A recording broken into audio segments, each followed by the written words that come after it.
Hi everyone, welcome to my channel. My name is Kesiena, your favorite wig stylist and hair plug. If you love flawless wigs and pro tips, you are in the right place. So today I'm going to be walking you through how I make a wig from scratch. I'm showing you what I use: my scissors, my tail pins, my canvas head, my dome cap, my wig stand, my ball pins, and most importantly my needles. Okay, I'll show you everything I use, how I resize a cap that's too big, and how I transfer my client's head measurements to my canvas head. Let's get into it. So I'm just going to measure 9 inches from the face of the canvas head because my client's forehead to her chin is 9 inches. All right, I'm going to pin that down, and I'm going to go over from her forehead to the nape of her head, which is 13 inches. Guys, these measurements are not just numbers, they're very important. You don't want to skip any. Make sure you get these things down, write them down, and you transfer them to your canvas head. All right, so that's 9 inches. So from my client's ear to ear is 12 inches. I'm going to measure that.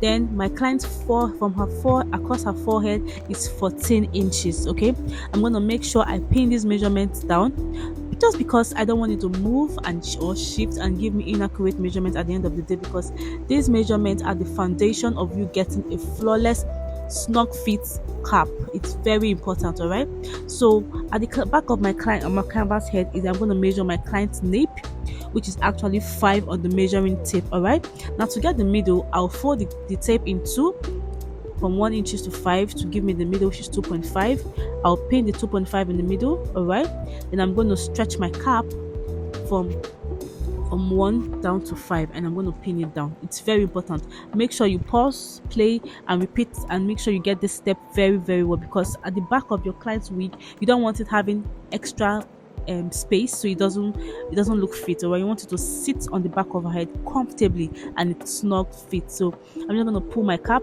down to 5 on one side and put the other side down to 1 to give me that perfect fit. Now notice that it's not straight, it has a little bit of curve, because at the back of your nape it's not just a straight line. All right, make sure you get that done as well. Then I'm going to also make sure I take out the excess lace, because as you can see, the extra cap, as you can see, it is a lot.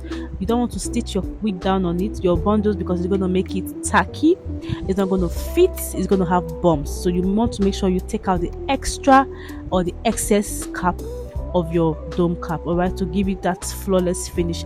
Now I'm not going to pull it too much, because I still want to have just a little bit of space, nothing too serious. So I'm not going to pull on both sides.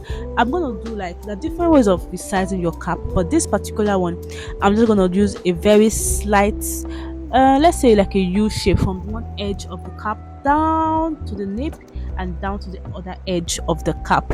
That way it's a snug fit before stitching. No bulky wigs allowed over here. That's what I'm doing. I'm making sure I'm pinning everything down. Accuracy here is everything. A perfectly fitted wig starts with the proper preparations.